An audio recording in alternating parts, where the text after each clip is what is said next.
It's Train Guy. I know. It's been, I don't know, 4 months or something, maybe more, since I made a video, and that was a Doughboy video. And for the people who want Doughboy videos, I'm sorry, you're gonna have to wait a little more. I understand, you like it. The thing is that I haven't really made a bunch of railroad related content on my channel. I've only made one video related to trains on my channel. Like, that's it, that's all. That's it. One video about trains. And I'm named the Train Guy. That's a little ironic, and I don't like that. So you know what? I'm gonna actually decide to make a video about my model trains, because I have model trains. And I've thought to myself, why haven't I made a video about this? So that's what we're doing. I'm gonna show all of my model trains and put them on my model layout and just call it a day. So first we're gonna take a look at the model layout we have here, and this is actually my dad's office, and well, it's also a model train layout that wraps around the whole office room right here. It's an HO model train layout. It's not O scale or G scale, which is supposed to be like a thing, you know, for elevated layouts, because yeah, you can't really see much trains when it's, you know, smaller. We had to do it for space sake, so yeah. So yeah, the first thing that you see when you enter the office room for the train layout is a town. So yeah, there's a bunch of buildings here and some houses and stuff. And yeah, it's kind of that first impression when you come in. It's like, oh yeah, that's kind of cool. I kind of like this. This is cool already, right? So yeah, and there's also other parts, you know. We got some other things and corners and stuff in the layout that we'll get to later. But first, we're gonna get a closer look and a closer view with the stepladder here, and just get a little higher and see what we can see here. All right, so we're a little higher up here, and this is a closer look at the town here. And as you can see, we got a bunch of buildings here. Kind of have that small town feel, you know. We got a small town hall, and you know, got some stations over there with some water towers and factories way over there, right? And yeah, it's just that small town kind of vibe. And then we got some churches and houses and a couple of stores. And as you can see, we kind of didn't put too much decoration on here. And that's because, well, you can't really see much down below, much detail. So we're kind of thinking like, foam, just, you know, green foam and white foam, you know, styrofoam and stuff. Like, yeah, that'll do. That'll do. So yeah, here's the town itself. And here's a locomotive that doesn't work anymore. This is just on display. Actually, sadly and unfortunately, this is one of the first few locomotives I had as a kid. And the reason why it doesn't work anymore is that I ruined the motor because I didn't put smoke fluid in it. And in some model trains, you have to have smoke fluid in it in order for the motor to stay safe and not burn out. And unfortunately, for a long time, I didn't put smoke in it, and eventually it gave in. It doesn't work, and so yeah, was running it one time, and it just suddenly stopped for some reason, and then saw some smoke coming out of the smokestack, and I'm like, well, I didn't put any smoke fluid in it, and I'm like, oh, I burnt the motor. So yeah, that's kind of unfortunate. So it's just on display right now, and yeah, as I said, there's some shops here, and it looks like a, let's see, it's a Hanford Butter, Eggs, and Poultry, so it looks like a dairy shop. And a school over here with behind a forest, and got some wiring over here that's kind of not nice to look at. And then it looks like we got a door manufacturing company, which trains can actually go through it, which is kind of cool. And yeah, it's really cool. I like this one. It's just kind of nice looking. And some of the parts move inside. Can't really see inside it, of the inside parts, kind of like rotary fans inside there, kind of just for cool looks, for the bells and whistles, I suppose. And actually over here, we got a sauerkraut plant. I don't know why we have that, but it exists. It's a sauerkraut plant. Yeah. We have a sauerkraut plant. Yay. All right, so there's that. This part of the model train layout, and obviously we got more to go through. There's some more things to see in those corners, so we're gonna go over there soon. Okay, so up here, this is near a bridge we actually made from scratch, and it actually holds up pretty well. We're pretty proud of this one. Lights up and everything, which is cool. And then we have here a roundhouse. It's a small roundhouse, nothing much. And then we just have parked locomotives here that don't work at all. A lot of locomotives you see on the layout right now are not working. They're not operational. Actually, these two specifically, these two right here, I actually tried to repair these and they were both failed experiments, so yeah. But I mean, I've only learned how to fix some engines, and it's only been a week since I've you know fixed motors and everything, and these kind of engines, whatever, especially old engines. So yeah, I mean, I'm not a professional, not a master or anything. So yeah, there's engines in there. It looks like we got a Santa Fe diesel unit there, and then actually that's a Berkshire steam locomotive, nickel plate road right in there, and then it's tender right there because the roundhouse is kind of small. It can't have the tender inside it, so it's fine. And then we got this cool looking bridge here, and yeah, it's actually really nice bridge. It's a really cool bridge over there. It's a suspension one, so yeah. And then yeah, there's this corner of the layout, and you can see over there. There's the door manufacturing company and the sauerkraut plant thingy. Okay, so we're in this corner, and you can see where we were last time at the roundhouse in the shed here, and then here's that cool looking bridge here. And then yeah, this corner is just kind of like a nature scene or whatever, just hills and a well, it's not necessarily a mountain. It's a foam mountain. It's a foam mountain. Yep, foam mountain. Yep, that's what we're dealing with here. Just a bunch of foam blocks, and just stack them full of trees, and yeah, we got foam mountain. So yeah, there's a mountain here, and looks like we got a shed. I don't know why. Maybe well, I wouldn't say it's a signal box. Well, I don't know. It's a shed. And then we got the we got here the suspension bridge here, and this was also a model bridge we had to put together. Actually, we had to put that one together too. So these two bridges we had to put together with a kit. I think this was by Hornby, but I could be wrong. So that's about it with the model train layout. As you can see, there's the other side there, so it kind of wraps all the way around back to where we kind of started.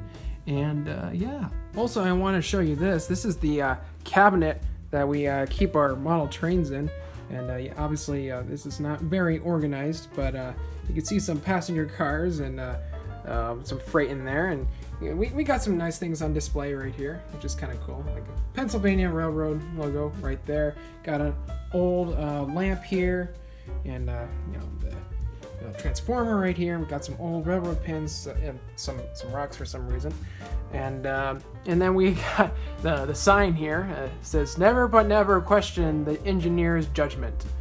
So yeah, there you go. That's one lesson to learn from this video, is to never question the engineer's judgment. Ever. Oh, also, I forgot, most of our locomotives, actually, if you were wondering, they actually go in here. There's only passenger cars in it right now, and maybe a few spare tenders in there. But this is where we put our locomotives in.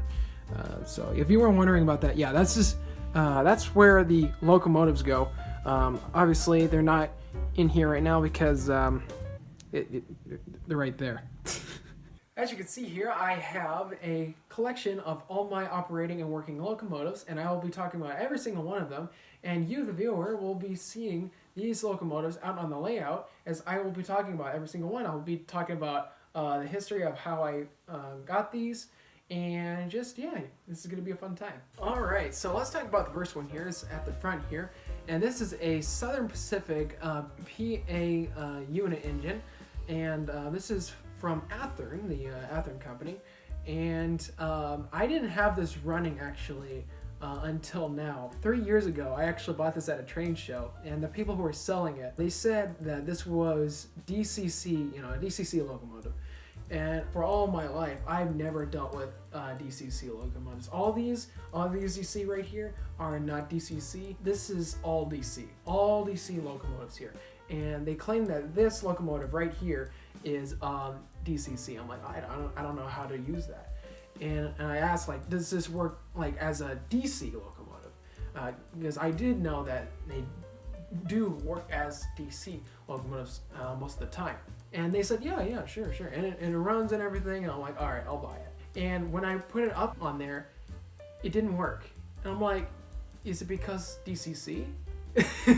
3 years go by, not knowing like what to do with it. So it was just kind of sitting there. And it got me thinking like, okay, I gotta do something with this, right? And it's been 3 years. I gotta see if I can fix it, even if it is DCC. But I wasn't gonna do it. I wasn't gonna fix it. So I took it to a local model train shop and to see if they can fix it. And the person who owns the store took a look at it, and it's like, this isn't DCC at all. This is just DC. I'm like, oh.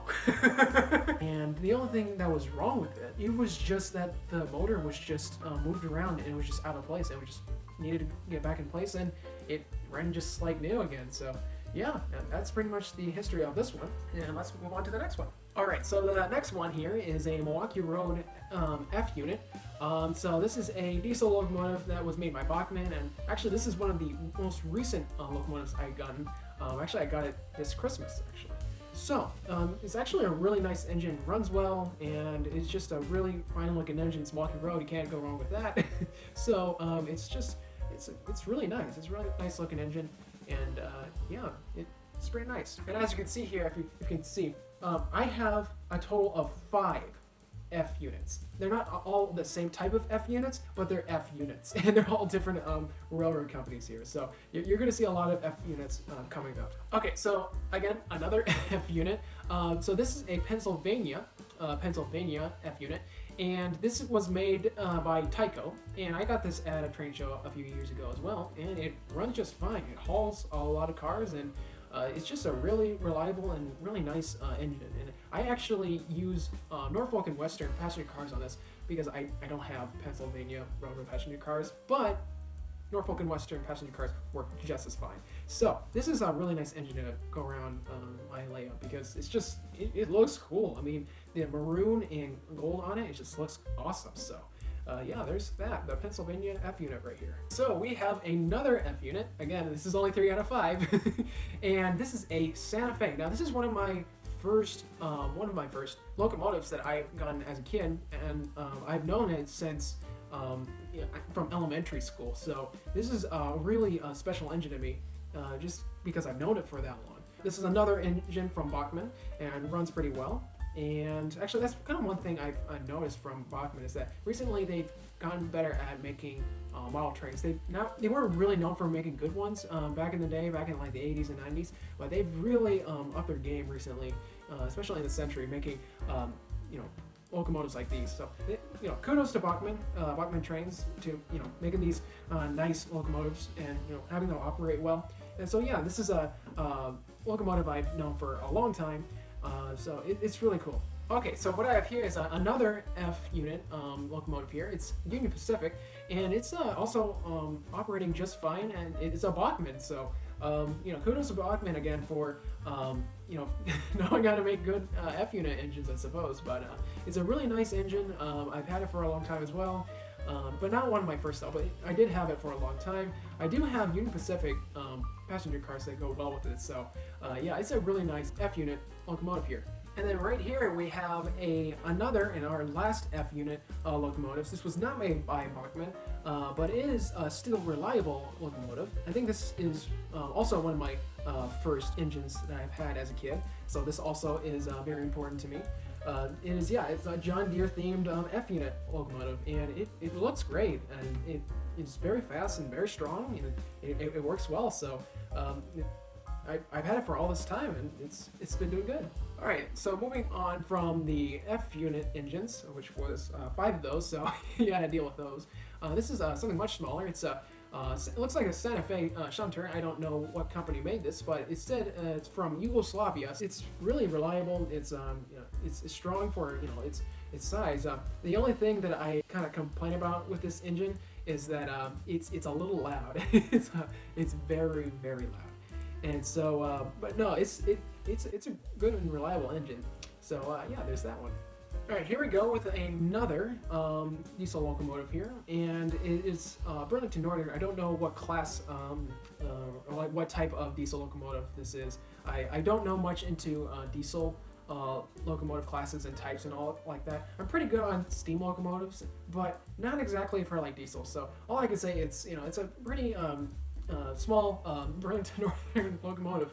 So yeah, it's pretty reliable as well, and it's also a loud one, and it hauls pretty well. And that's all I can say about this one. And so let's move on to the next one. Okay, so we got another Burlington Northern locomotive here, and this one I'm a little I have mixed opinions about it. Okay, I like it because it's a locomotive that's, I believe it's an SD40, but I might have to see what that exactly is. I'll edit something about, if it's if it is or not. But it looks like an SD40. I don't know exactly what company made this. It looks like a Bachmann, but I could be wrong. It all looks cool. It's a really nice looking locomotive. The downside that I have on this is that a lot of the railings are breaking off, and it's not that strong. It really isn't. So this is one of my weaker locomotives. So it's cool looking, but it doesn't haul much. Okay, so this one is actually a little bit different. It is a Doughboy. It's actually a brass Doughboy. I don't know what company made this one, but it's kind of cool. It's brass. It works, it's operational and everything. Actually, this was one of the locomotives I actually restored this winter. It was just a little rough, just needed a little bit cleaning in the motor, and after that it worked like a charm. So yeah, this is one of the ones touched up, cleaned up, and back and running again, I suppose. The only thing I don't like about this steel bug is that it's brass. I don't do custom paint train work. I don't do that at all. That's kind of one of the things I kind of don't like about it. It's like I wish there's actual paint on this. Sure, it looks cool with the brass and it looks golden or whatever, but I'd rather have it with paint. All right, moving on to our steam locomotives here. We have an 040 engine here, not a tank engine, but an 040 engine with a tender. And I found this at a train show, and when I put it on my layout, it works, but not reliably. And it's because it doesn't start up great. Sometimes you gotta give it a nudge and everything, and B, it's also noisy. Actually, it's probably the second noisiest one on my layout. So yeah, it's an engine that works. So I gotta not complain about that. So yeah, it's a cool engine. Now this one is an 040 tank engine here. It looks like it's Southern Railway. So I've had this for a long time as well. It's also pretty reliable. I like to pull either Western coaches with it, or some small ore hoppers with it. It's just kind of cool. It just has a small engine to have on my layout. So yeah, I've had it for a long time, and I'm glad it's reliable. And it's actually the fastest locomotive on our layout. Actually, the John Deere is the second fastest, but this one holds the crown for the fastest locomotive, which is kind of surprising because it's a tank engine. Now, this is a locomotive I also restored. It's a Tyco 460 steam locomotive, and for the longest time that I've had this, it has not ran. It has not ran. It just never did until this winter. I fixed it up. The light was working, so that was some hope in it, because that meant that electricity was flowing through it, so that was some hope for this locomotive. But it just didn't run whatsoever. But with cleaning and getting into the engine, lubricating it, I got this thing fired up again. So it's a locomotive I had for a long time, and yeah, I'm very satisfied with my work repairing it and firing it back up to life. So yeah, I'm quite proud of this one. Okay, so this is a River Rossi Chicago Northwestern 060 steam locomotive, and this is also one I did actually, fortunately, restore it. Actually, at first, when I tried to repair this, when I tried to see if if it would work again, it didn't work, and I'm like, okay, well, there's got to be some way, like, to fix it, right? And actually, the reason why it wasn't working is that one of the brushes was actually getting bad. It's actually the same brush that is getting bad is still in there. It's still working, but eventually it's going to get bad. But fortunately, I was able to get this running again. It's a little loud, but it is a nice locomotive. I'm glad I restored this, and it looks really nice, like when it's pulling, logging cars or whatever. So it's a really nice engine to have on my layout. Getting a little larger here and heavier, this is a Union Pacific Pacific type Tyco steam locomotive. Now, there's something wrong with this one, not necessarily like functioning wise, but the cow catcher is broken. But other than that, it's actually a really reliable locomotive because it has a Pitman motor and everything. And as model railroaders know, Pitman motors are very reliable and tough. So we've had this for a long time. It has always worked. It's actually the heaviest locomotive on our layout. A lot of it's metal on this engine, and it can pull a lot, like a lot. So yeah, I'm really happy to have this engine on my layout because I've had it for a long time, and it's a tough guy. Taking a look at our first steam streamliner here, we have a New York Central Class JA Dreyfus Hudson. So this is River Rossi brand steam locomotive, and it's actually one of our largest prizes because of the idea that it's a Dreyfus Hudson. I mean, like, this is a very iconic steam locomotive here. This is a very cool looking locomotive. The only thing that's not great about it is that it doesn't haul much. A lot of River Rossi locomotives like these don't typically haul a lot. They're very light and they don't have a lot of good traction, but they're still cool looking and they're really fast too. So we're pretty glad that we have this engine as part of our collection. Now for our most prized steam locomotive, or locomotive in general, this is a Milwaukee Road F7 Hiawatha. These engines were fast back in the day. They went at 120 to 125 miles an hour regularly. Yes, regularly. Now, with that being said, I have a feeling, and this is my opinion, I have a feeling that these engines right here could have beaten the steam locomotive speed record, which is like, I think it's 126 miles an hour. But I do have a feeling that this type of locomotive can exceed that because of the fact that it went that fast regularly. Like, that is big. That is impressive. This is a really cool locomotive here. This is also River Rossi, just like the Dreyfus Hudson here. This is actually a little more reliable. It's not as rough. This one's a little bit more rough. It's a little bit more beaten up, unfortunately. This is a little more well kept. And but it is like the same River Rossi design. Actually, if you look a little closely with these two designs, they're using the same body, which is kind of funny because they're not technically the same. They're both Hudson / like Baltic type locomotives, but they're not exactly the same thing. But funny to think about. New York Central Hudson and the Milwaukee Road F7 Hiawatha's are really cool on my layout, and yeah, they're a precious gem. So here's our largest steam locomotive here. Actually, our largest locomotive on our model train collection here. It's I believe it's a River Rossi brand locomotive. The Challenger 3985 Union Pacific. And actually, this was also a huge prize because I rode on this thing, back when I was, 6 years old, and back in 2008. And this was big. This was a big deal for me when we got this. I'm like, man, this is cool. It runs well. It's very reliable. Actually, that's kind of funny because it's not the strongest locomotive in our set, because that actually that's the price for that goes to this engine right here, the Pacific type locomotive. I think I got that on camera there. But this is also pretty strong, pretty reliable, and it runs really well. So I'm glad I found this at a train show. Now for the final locomotive that we're going to take a look at is the Class J Norfolk and Western 611. And man, this is a beauty, and I absolutely love this locomotive. We got this also at a train show several years back, and it's just a really cool looking engine. And the great thing about this one is that it smokes. It uses smoke fluid, and I've learned my lesson. I've learned my lesson. It's not like I'm gonna do it again, and I make sure every time that I use this to put smoke fluid in. Because guess what? If I don't, it's gonna break and it's gonna be very tragic. Anyways, I hope you enjoyed this video, and if you did, hit that like button down below and comment which of these locomotives you like the most. And I'll see you guys next time.